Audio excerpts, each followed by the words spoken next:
Trinamool youth Congress के प्रदेश नेत्री shiny Ghosh Raniganj पहुंची। वह राजनीतिक कार्य से दुर्गापुर से बांकुड़ा की तरफ जा रही थी और इस क्रम में उनका काफिला रानीगंज से गुजरा। इस मौके पर रानीगंज के तृणमूल यूथ कांग्रेस अध्यक्ष विक्टर बागची के नेतृत्व में राष्ट्रीय राजमार्ग 60 पर नेताजी मोड़ के पास उनका भव्य स्वागत किया गया।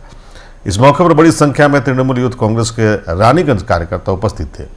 अपने नेता को अपने बीच पाकर उनका जोश देखने के लायक था। उन्होंने शाइनी घोष, ममता बनर्जी और अभिषेक बनर्जी के नाम के नारे भी लगाए। उन्हें फूलों का गुलदस्ता देकर उनका स्वागत किया गया और शाइनी घोष ने भी इन कार्यकर्ताओं से बातचीत की।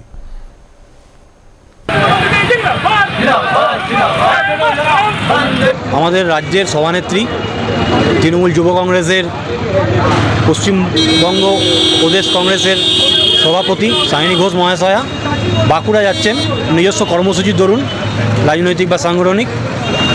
তো তার মাঝেই আমাদের আজকে রানীগঞ্জ হয়ে যেহেতু উনি যাচ্ছেন, তো আমার সাথে ওনার একটা কনভারসেশন হয়েছে যে এখানে একটা আমরা সম্বর্ধনা অনুষ্ঠান করব।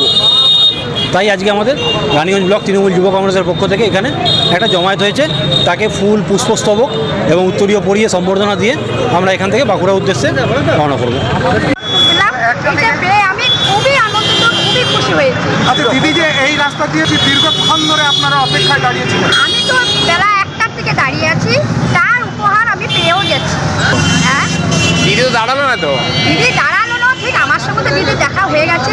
তাই দিদির কাছে আমি ফুলের তোড়া পেয়ে গেছি। আচ্ছা, কি বললো দিদি আপনাকে? আমি দিদিকে থ্যাংক ইউ জানালাম।